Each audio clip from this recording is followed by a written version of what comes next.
America and other free and open societies face crucial challenges and opportunities abroad that affect security and prosperity at home. This is a series of conversations with guests who bring deep understanding of today's battlegrounds and creative ideas about how to compete, overcome challenges, capitalize on opportunities, and secure a better future. I am H.R. McMaster. This is Battlegrounds.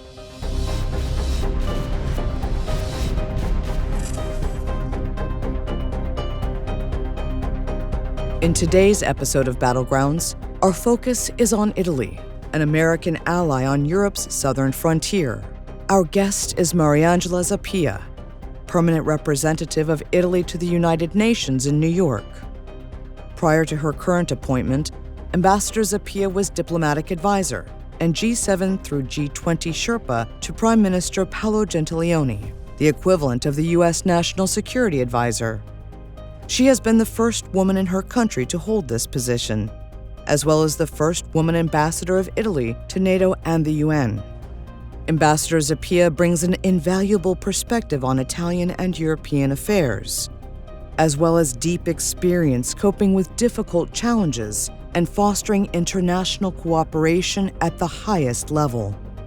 Italy and America have deep cultural and historical ties dating back to the expedition of Christopher Columbus. Nearly 18 million Americans are of Italian descent. Italy is renowned globally for its history, art, science, and culture. Italy borders France, Switzerland, Austria, and Slovenia, and has 8,300 kilometers of coastline. The reach of ancient Rome extended far beyond those borders and across 4 seas. After the fall of Rome in 476 AD, Italy remained fragmented in numerous city-states that drove the Italian Renaissance. In the 19th century, the movement for Italian unification culminated in the establishment of the Kingdom of Italy. In World War I, Italy joined the Entente with France and Britain. But in the 1930s, Italy's fascist regime of Benito Mussolini led Italy into World War II with Axis powers Germany and Japan. The regime was toppled in 1943, and Italian resistance fought alongside allies to free Italy from foreign occupation. In 1946, Italy became a republic, and in 1948 it adopted its present constitution. After the war, Italy became a close American ally, joining NATO when it was founded in 1949. Italy is also a founding member of the European Union and has been a staunch advocate of European integration. Its foreign policy is rooted in international cooperation and dialogue. Italy has been a vital partner on numerous humanitarian, peacekeeping, law enforcement, and military operations, from Afghanistan to Lebanon to Niger. Italy is central to conflicts and strategic competitions across the expanded Mediterranean, the Sahel, and the Horn of Africa.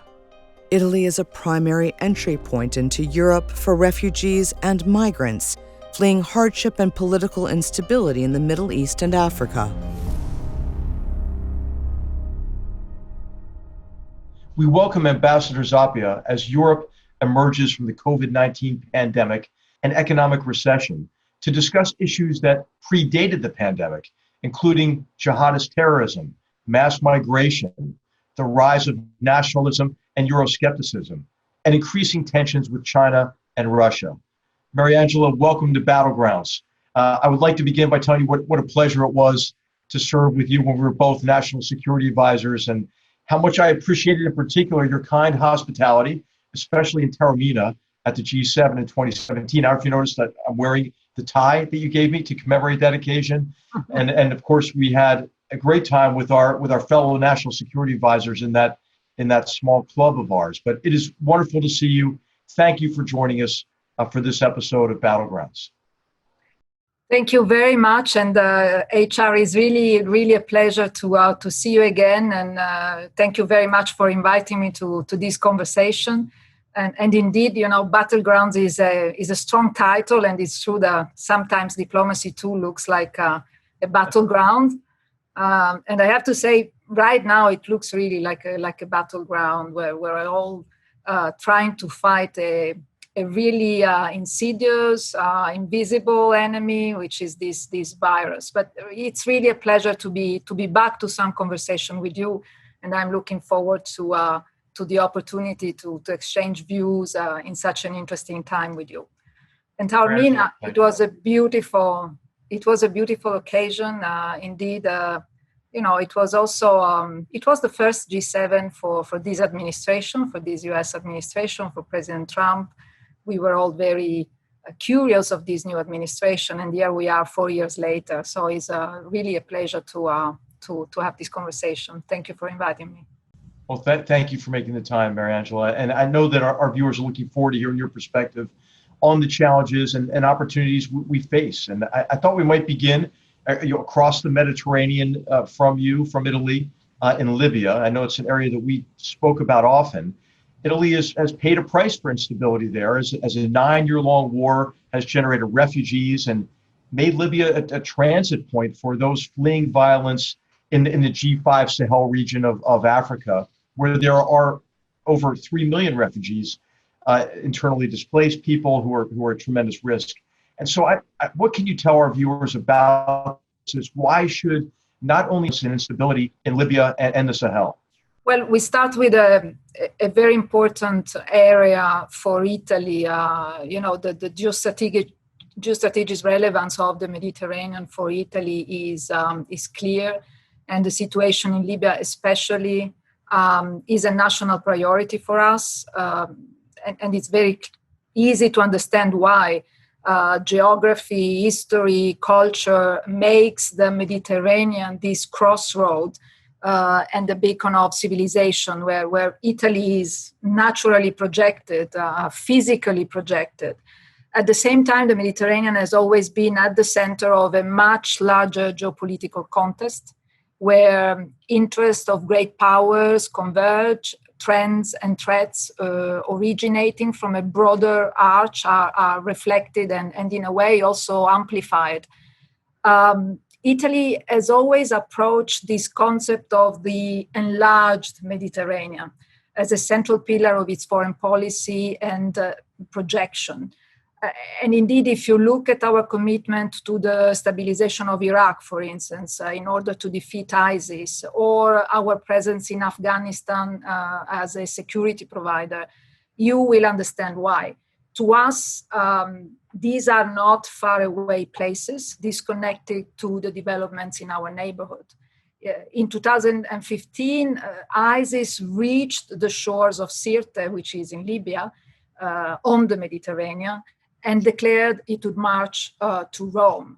That same year, the Islamic State began to consolidate its presence in Afghanistan through bloody attacks and killings.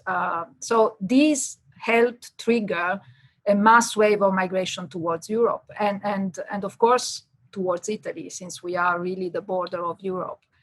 But there are also other effects, I would say second and third order effects on the crisis in the Mediterranean region.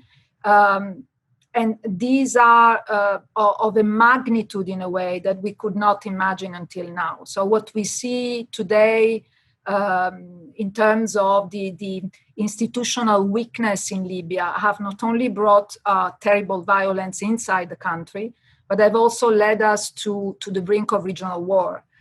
This conflict is a zero-sum game between competing political, social, religious vision for the whole region.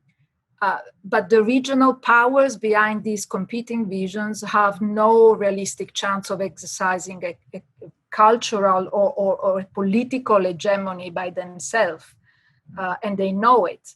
And this creates a sort of geopolitical vacuum and amplifies the risk of global powers becoming involved.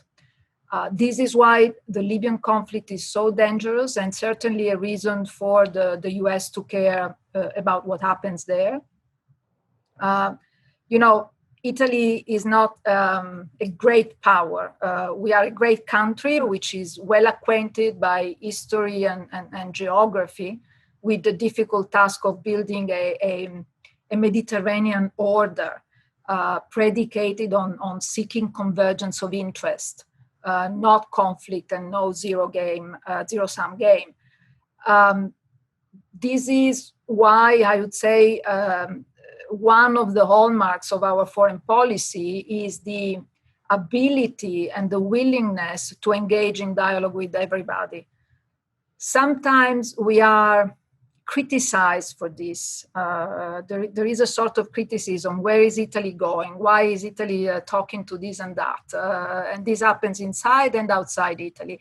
But we have very little to gain, I would say, from being less open to dialogue, even in difficult circumstances such as the Libyan conflict, or what we're seeing today in the Eastern Mediterranean, for instance. So dialogue is for us a strategic necessity. It's a smart thing to do anyway, but it's also a strategic necessity because it's a reflection of this complex geopolitical environment we have to live in, and also the acknowledgement of the huge potential benefits of a cooperative approach in the Mediterranean. Mariangela, though it seems like it's anything but cooperative these days, right? Of course, this was a war that was supposed to be easy, right? Fast, cheap, efficient, support the rebels, get rid of Gaddafi, and remember the whole, bombs without boots approach to it. And now we're in the 9th year of the conflict. It's getting more and more complicated. You have the Turks and the Qataris supporting the government of national accord in the capital. Then you have the Egyptians and the Russians and the Emiratis supporting Haftar. You have these Misratan militias that are switching sides, as you mentioned. Terrorist organizations, they take advantage of that, and they're creating a humanitarian crisis. Of course, 10,000 have died, trying to transit the Mediterranean to escape the hell that's been created there, and at least 900 of those have been children, right? So there's a humanitarian aspect. So I know that we have to all be engaged on it, but it doesn't seem like it's getting much done. What can you say to Americans? What's feasible for America, the U.S. and the U.S., Italy, and other partners to work together to begin to make a difference and to end this violence and instability there? Well, the first thing I'd like to say, HR, is that we need to invest in this peace process that is going on. European partners were very much engaged. I'm talking about this Berlin process. Is a process to make the space for Libyan really to find an agreement on. And in these days, I have to say, there are some positive signals.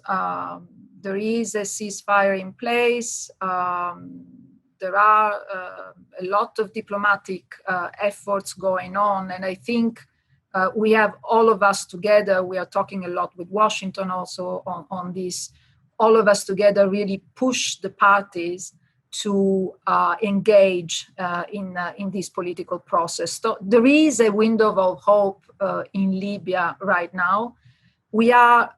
You said it very, very clearly, this poses also a huge challenge in terms of humanitarian crisis. We are also very much engaged with UNHCR, IOM, to really alleviate the suffering of refugees, IDPs, and migrants in Libya. This is also a very important dimension that we have to take into consideration. But, these are really very critical days for Libya. There will be, by the way, very soon also a discussion in the Security Council to renew the mandate of the UN operation in Libya. I think we all have to really push hard because Libya is a difficult situation, but is at the core of an even more difficult and challenging environment. And you mentioned the Sahel, the terrorist threat there. This is something that really concerns all of us. It's not only about Europe, which is very close, and the European Union and Italy really the closest to that area. in that area, we all are risking our national security, even for the US. Is so far. But what's happening in that area of the world is really critical for all of us. So I think we have to keep engaging as we have done up to now. Italy is very much engaged also with people on the ground. We participate in this force to support the G5 Sahel. We are in Mali, we are in Niger, we are in Somalia.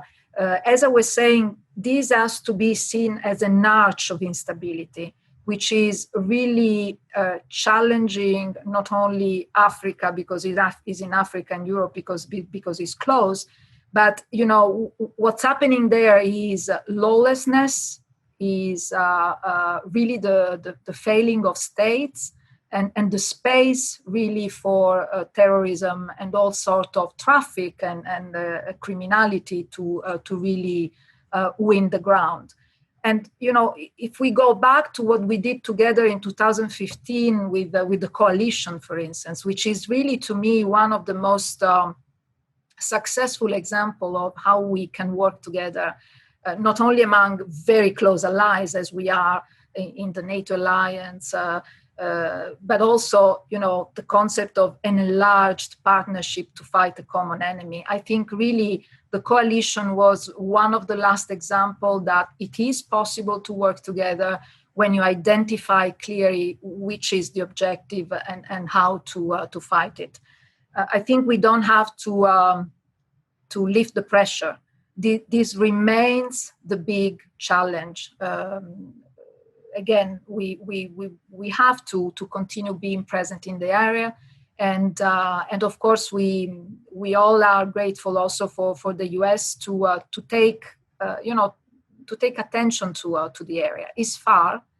Libya was also difficult internally because of the tragedy that happened there, the loss of life, but really Libya is not only about Libya; it's about our national security. Mariangela, you're there in New York, and you know that Americans are deeply skeptical about sustained military operations abroad these days. I think it's likely, right, that COVID will make us even more introspective and suspicious or doubtful about really opportunities to change or affect change in these very complicated environments. But of course, the best way to do that is to share the burden, right? To share the burden multinationally with like-minded partners like Italy and other members of the EU and NATO, and then also to try to make international organizations work more effectively. And you probably know, because you're right there at the UN, there's a deep skepticism in the US these days also about international organizations. Probably the World Health Organization is at the top of that list.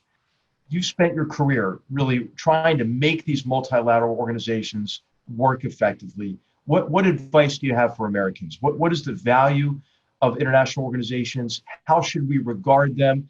And what can America do to help make them more effective and more aligned, maybe with American interests? Yeah, well, you very clearly described the challenge of what we are living right now. So we work at the core of multilateralism in the UN, and it is in the UN that we see this confrontation going on. If you want the more plastic example, the more evident example of this divide was the inability of the Security Council for 3 months and a half to come up with a very simple one-page resolution that says the coronavirus is a threat to peace and security. And by the way, let's call for a ceasefire for 90 days and follow the appeal of the Secretary General on that. It was really disheartening to see how difficult that was. In the end, yes, there was a resolution, but in the meantime, the world was fighting against an enemy that is a common enemy. And that I was saying before, it should be a no-brainer that we have this virus. We are all hit very hard. and we should cooperate to fight it. So what I think the message that I would like to give is that we are very conscious that this international architecture needs a lot of fixing. We are very conscious that there are organizations that are not delivering on their mandate as we would like and as we thought they would have done. You mentioned the WHO, and of course the WHO was at the core, and is still at the core of this different way of seeing how the multilateral system should be fixed or not. My way, and I think the way the Europeans see how to fix this, is to engage. So our way is really to stay inside and to change from inside and to try to make all these organizations more efficient and make them deliver on their mandate. So for us, it's I don't judge the reasons. It's far from me, to wanting to give a judgment of that. But it's for me, I would much prefer to have the US, staying in this organization and helping us to change them. But I'm hopeful. I think there are moments in international relations where maybe this conflict becomes too difficult to handle, and we have to be patient. I'm sure that we can go back to work together to fix this international architecture, but we need it. And if there is a moment when you really need all this, is now. In the end, the UN is really the room where things happen, where discussion happens, where disagreement happens. But we are very lucky that these disagreements happen in those rooms and not elsewhere. So this is really where the fate of a true multilateralist as I am is clearly expressed. We need this. We need to work from inside, and we need it to work for us. Maybe another thing that I want to say is that this virus, to me, in a way, is it was like a big magnifier. Is a big magnifier. There were already divides. There were already fracture, and everything became stronger, bigger, more clear.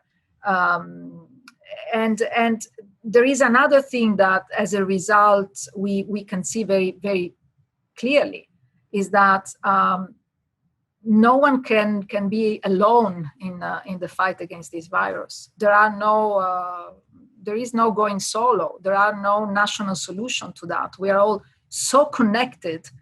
The virus travels. The virus knows no border. You can close down, but the virus is a virus. And if you don't have that international cooperation, we're all loser. And we are as strong as the one who's the weakest. So we want the weakest one to become strong, because we all need that. I don't know if this makes sense, but this is really it makes the fate.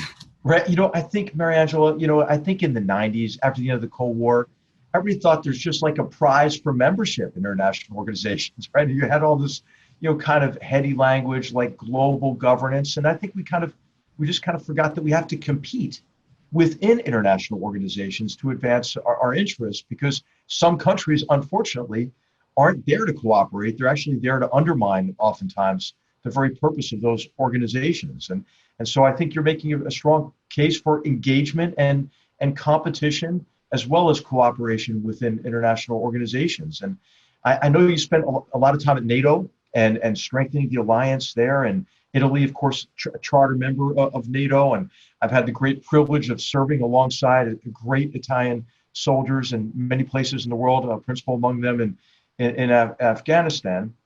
And I wonder if you might just give us your thoughts on the state of NATO and maybe one of the problem members even in NATO these days, if you don't mind talking about Turkey and how Turkey is engaged in a range of actions and policies that cut against its NATO allies. And you mentioned how Italy is always concerned about the greater or the large Mediterranean area. In the Eastern Mediterranean, Turkey's getting very aggressive there. I mentioned the role in Libya, but this is competition over natural resources and oil. Greece and France are conducting naval patrols to counter their NATO ally, Turkey. Could you offer some thoughts about NATO broadly, maybe, but then also in particular Turkey and what might be a way ahead to maybe pull, President Recep Tayyip Erdogan, back toward the NATO alliance and away from the direction he's headed now? So that's a very difficult question to answer. NATO, NATO for Italy is really, the pillar together with the European Union of our foreign policy, is really where we find ourselves in our principles, in what we believe in. So it's for us, NATO remain and the transatlantic relation remain really where we invest in our future for the future generations. So when we see something like what's happening in these days with two NATO allies in such a hard situation, our first reflex is to protect what we have, because what we have, this transatlantic alliance, is really the core of what we are. So for us, what we want and what we are doing through also the European Union is really to push for much diplomacy, to push for diffusing the tension. You said it right. This is a tension that arises mainly from energy sources, control of energy sources, present and future. But this is the Mediterranean. And the Mediterranean is big, but it's not big. It's a small sea in the end compared to the big oceans. But we are all there. So what is a competition on energy resources and the control of those energy resources, in our view, should be cooperation in exploiting that resources and make them available for all in the Mediterranean. I know that this can look like a little bit, idealistic, but that's it. And frankly, for Italy, again, simply, for the reason that are so evident, if you look at the map and see where Italy is, to see two NATO allies, by the way, one also member of the European Union as we are, having such strong tensions is not good, and we will do whatever we can to really bring them back to, first of all, observing international law, and then go back to discussing together how to solve that tension. I think there is another thing that I want to say. We are talking about the south of the alliance, the south part of the alliance, and Italy has been arguing for years that the alliance should really look very carefully also to the challenges that are coming from the south. Of course, we have a big challenge on the east flank of the alliance, and that's very clear. But for the reason we were discussing before, because of what's happening in Africa, in the Sahel, in the northern shore of Africa, NATO also need to look at those threats that are coming from that region. And so the fact that two main allies of the south of the alliance are now busy in fighting each other detract in a way also from the effort that the alliance should put in looking outside the alliance and the threat that are coming from outside. So that's also something that I feel very, very strongly about. Lastly, you mentioned, I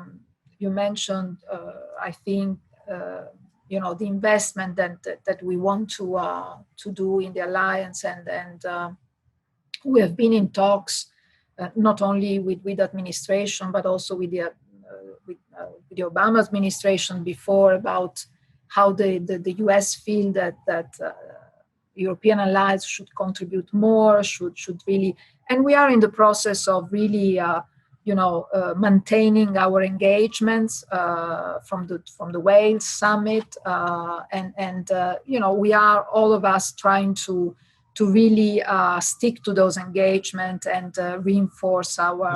This is the pledge for our viewers that member states of NATO would invest 2% of their gross domestic product into defense. Yes, but we want that 2% to be for the alliance itself, and so I think it's a fair request. I think our way of seeing this is also how we contribute to the alliance. So it's not only a question of money; it's a question of the engagement that you have really on the operations. And in the case of Italy, this engagement is massive. We are really everywhere the alliance is. We have the command of K4, which is a very important operation in the Balkans that still maintains stability in that region. And of course, then we are in UNIFIL in Lebanon. So even if these are not properly, UNIFIL is not properly a NATO operation, is a UN operation. But what I want to say is that we see all these, very much linked. And this is the investment that Italy is putting to its benefit and the benefit of our allies in area that are really insecure, unstable. We are a big security provider for all.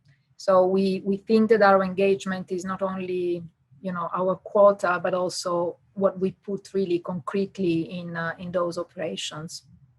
Mariangela, sometimes these engagements and commitments, I think, are helpful just because they help ensure a situation doesn't get worse. Right? And I think when you look at some of these areas, the Sahel area, the Middle East broadly, Lebanon even now, just when you think it can't get any worse, actually can get worse. And I know that you've seen a lot of the effects of the violence in the form of refugees making it to your shores in Italy.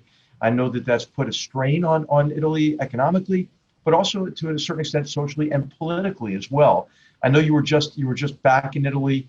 Could you maybe describe how you saw the dynamics there in Italy associated with the political dynamics, the rise of nationalism, and your view of how well you think Italy and Europe are positioned now to emerge from the COVID-19 crisis, hopefully stronger?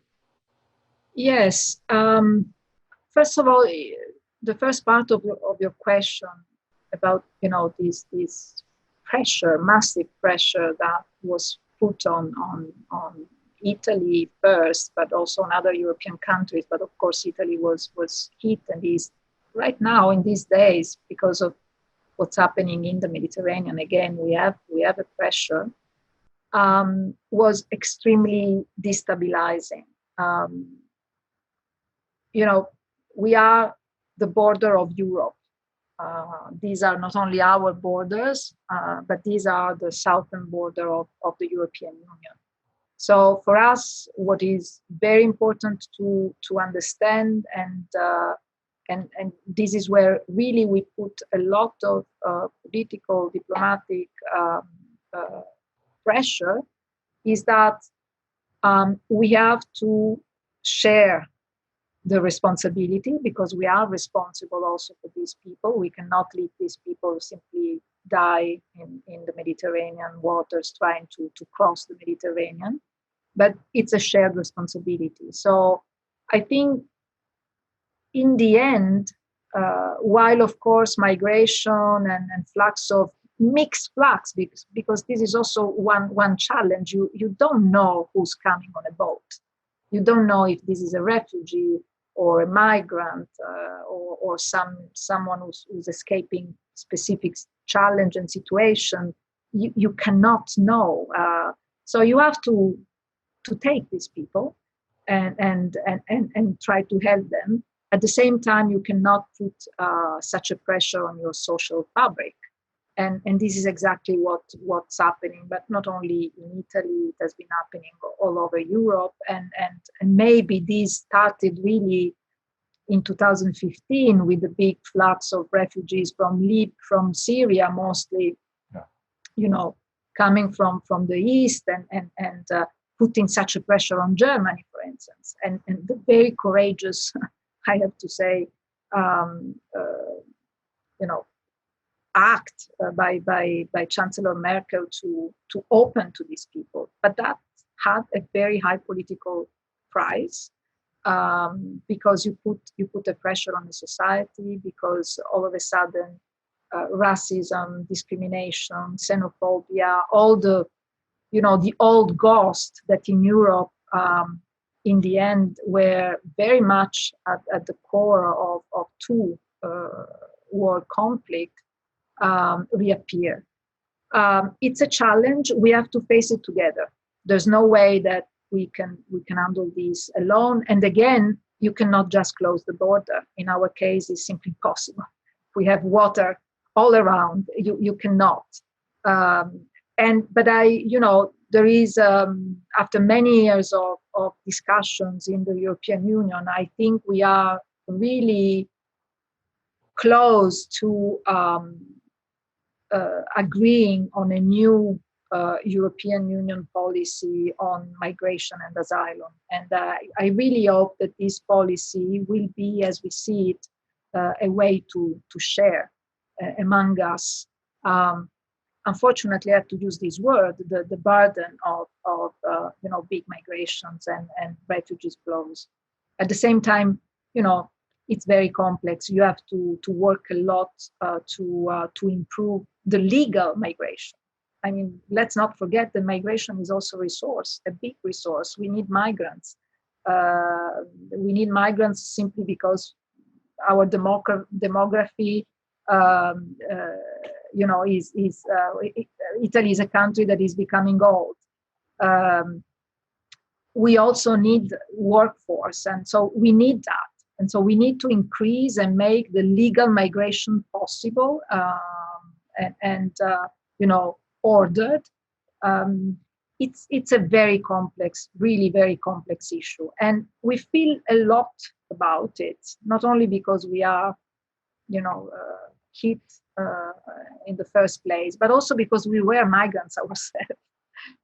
So, I don't know the numbers, I should know, but there are millions of American of Italian origins, and so we know what it means to migrate. We know how difficult it is on one side, but we know also the hope that migration brings and the energy that migration can bring to other countries. And we have Italians everywhere, massively. So my great grandparents, as a matter of fact, Mariangela, really? From Italy, right? On my mother's side. Yeah. So it's a big issue. It's really one of the big challenges of our time. Mariangela, can I maybe just ask a related question now? Of course, you have to deal with the migration crisis, the refugee crisis, as they come to your shores. But of course, what would be, I think, even better would be to try to address the causes, right, and to try to address this problem closer to the cause. And we had on the last episode of Battlegrounds, we had Foreign Minister Atmar from Afghanistan on. And I'm concerned. I'll just tell you, I'm concerned about the American peace deal with the Taliban, the inter-Afghan talks now, the release of those prisoners in Afghanistan, and of course, as you know, the place from which the second highest number of refugees have come to Europe is from Afghanistan previously. Are you concerned about our inability to really sustain efforts overseas that are important to preventing another wave of refugees and migrants who are fleeing violence and instability? Yeah, another very important question. And listen, we have been in Afghanistan, I think, for almost 20 years, 19 years. 19 years, exactly, right. 19 years. It's a long investment. I mean, really a strong commitment to basically to the Afghan people, because this is what we have tried to do. Of course, there was a challenge for all of us that was coming from that country, but in the end, this long-term engagement in Afghanistan is really to be able to have a normalization of that country. So I think, Italy continues to honor his commitment. We are still one of the framework nations in the Resolute Support Mission, which is the NATO mission, which is supporting the Afghan forces with training and equipping and all that. We have, I think, along all these years, paved the way for Afghanistan to realize a vision of peace and of self-reliance. Really, this investment was about that. Now, at one point, I think we will have to see if Afghanistan can really walk on his leg. And you said it very well. This is not only about military presence. It is a lot about development. Afghanistan remains for Italy the first recipient of development cooperation. So the two things go together. I think we have to support as much as possible the dialogue, the agreement that was reached. I wouldn't be sincere if I wouldn't tell you that we are concerned, of course, because we are, in the end, this is an agreement with the same people that we were there in the first place to fight. But again, this is part of the Afghan society, and this is part of what we see as an intra-Afghan dialogue that has to happen. What we will be very careful, really, this is something that we care a lot and we feel very strongly, is not to go back on some of the gains that we all were able to, in a way, to offer to the Afghan people, and that the Afghan people, fight so much to gain. And I'm talking about rights, basically, human rights, women rights, rights to education. We have to be very careful that this is not a trade-off. That shouldn't happen, frankly. Yeah, I agree. President Ghani said recently, he made a statement about this, which I was encouraged to see, right? Because the question I want to ask is, okay, what does power sharing with the Taliban look like? Is that mass executions in the soccer stadium every other Saturday? Is that every other girls' school bulldozed?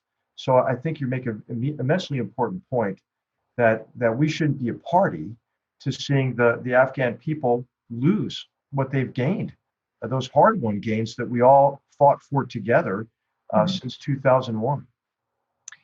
I think that's really very, very important, because I mean it would be totally contradictory and really a tragedy that we go back to what we have, so much fought, all of us together with the Afghan people for.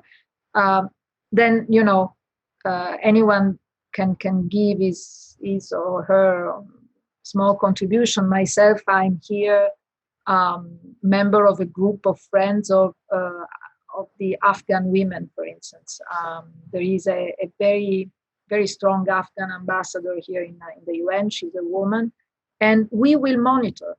We will monitor. We will be very, very careful that as soon as the first flag is raised that something is not going in the right direction, we will at least raise the voice. And we raise the voice in the UN, which is important. It's not any place. So a lot of investment still in this beautiful country. And let me just say a word, because I know you visited our troops in Herat. They're still there. Myself, I visited Herat and Afghanistan a couple of times. I have fond memories, and I think I just want to say, chapeau to our soldiers there. Yes. We also lost life, and this is also something that we can't forget. So the moment we change course, this is also something that we have to keep in mind. And of course, I was always impressed with the professionalism, discipline, and courage of Italian soldiers, and I was also very impressed with the cuisine. Every time I was in Iraq, You're right. It was one of my favorite places to visit. Mariangela, I could talk to you all day. The time is flying, so I have two related questions to ask you, because we're running out of time already, which I can't believe. So we have not yet talked about great power competition. We've talked about related problems. I mean, I think you could say that Russia is in many ways creating the problems we've talked about in terms of its support for Assad, and really the serial episodes of mass homicide in connection with the Syrian civil war and the great tragedy there. Of course, combined with a sustained campaign of political subversion, right, against the EU to break us apart, right, and to pit us against each other, I think, is Russia's game. And then, of course, China is very aggressive in different ways, forms of economic aggression. But now we're seeing more and more of this wolf warrior diplomacy. In fact, Italy was on the receiving end of it.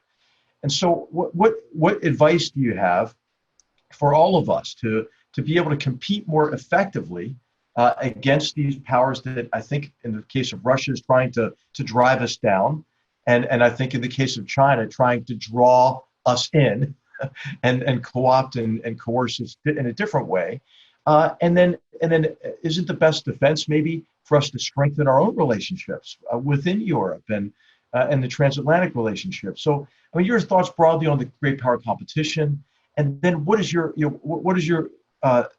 assessment, your prediction about will we emerge from the COVID-19 crisis, the recession? Can we emerge stronger from all this in connection with our alliances, our relationships, really within Europe and between the United States and Europe and Italy in particular? That's a very difficult question to answer. I think, maybe I want to start a little bit from the past and see a little bit the international relations as they were. Let's say last time I was in the UN, which was at the beginning of 2000.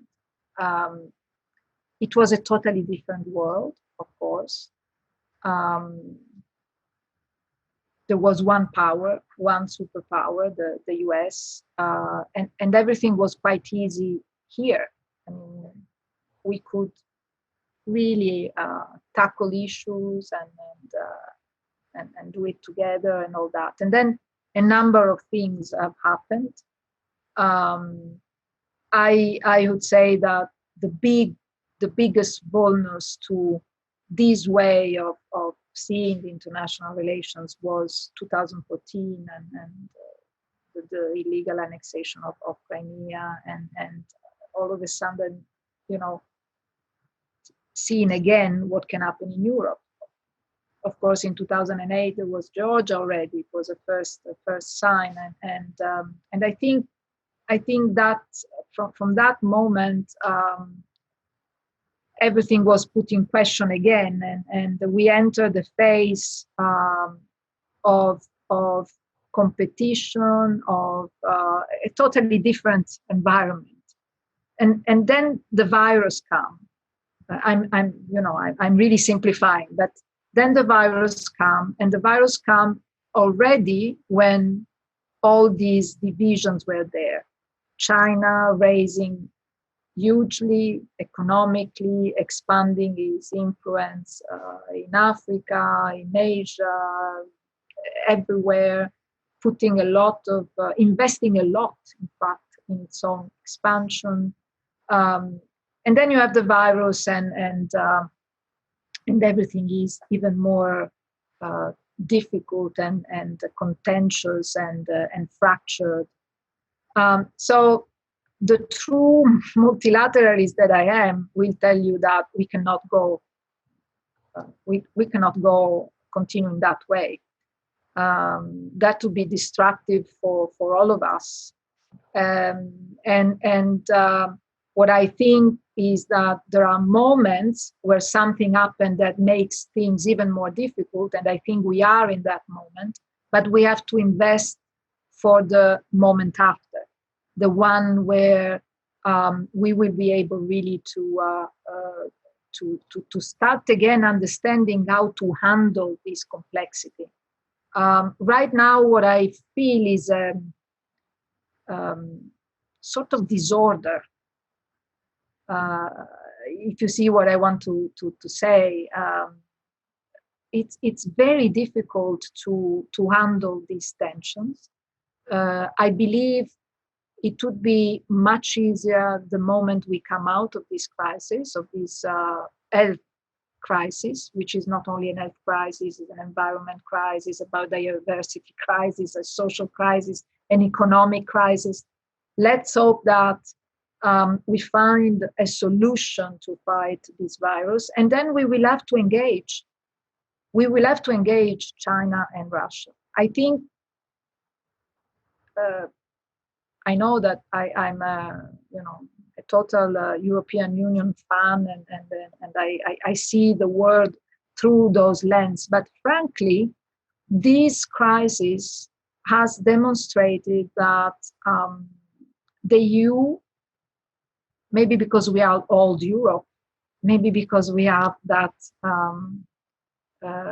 wiseness that old people have, I don't know. But Europe gave the right responses to the virus, and I think we are giving the right responses also in the way we engage with China and Russia. China is an ever-growing, dynamic presence in international institutions, in the UN. China has occupied spaces that were left free.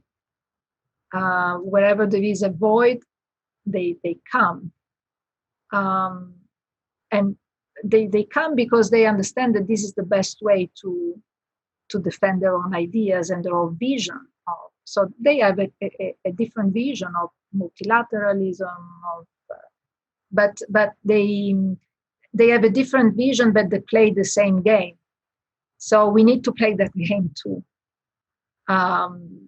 We have to be strong on our principle, but we cannot consider China as an enemy.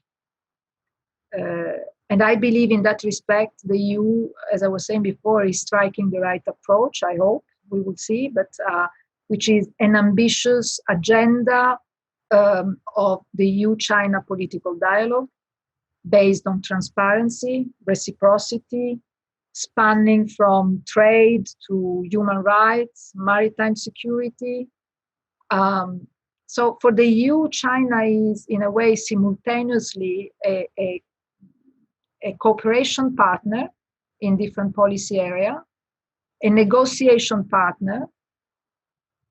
Let's not forget that this is a huge economic actor, an economic competitor, and a systemic rival.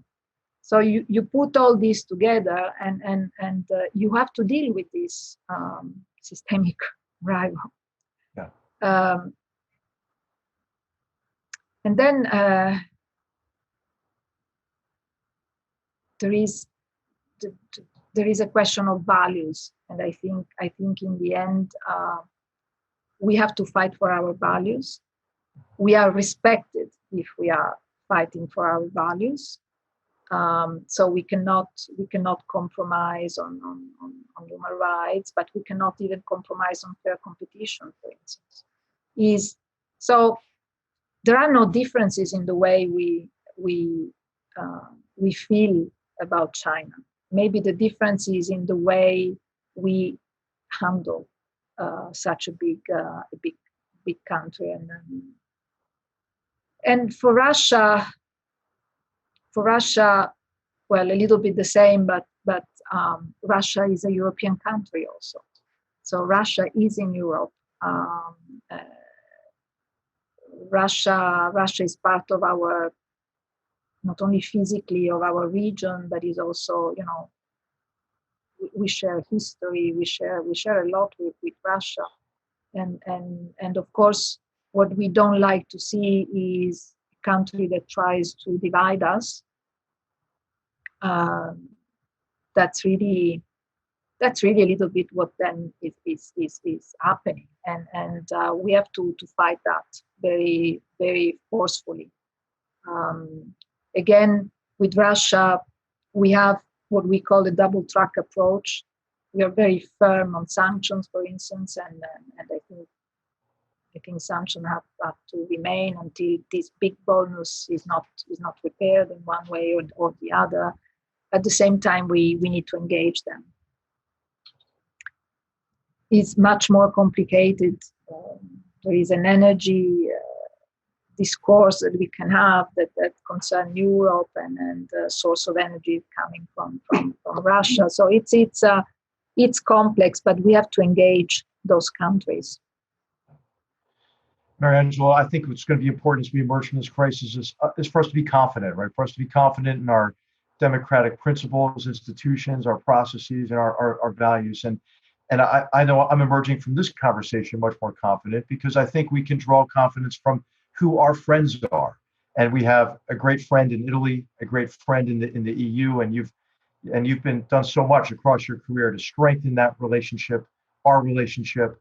Thank you for your leadership, your vision, your time with us today. And so Ambassador Zappia, on behalf of the Hoover Institution, thank you for helping us learn more about so many different battlegrounds that are important to building a future of peace and prosperity for future generations.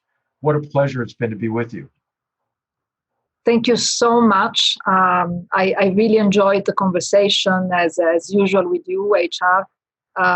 Very, very humbled by being requested to participate in this program. It's a great program, and yes, it's a battleground, but we will win in the battleground. Thank you so much. Thank you, Mariangela. Thank you so much. Thank you all. Battlegrounds is a production of the Hoover Institution, where we advance ideas that define a free society. For more information about our work, to hear more of our podcasts, or view our video content, please visit hoover.org.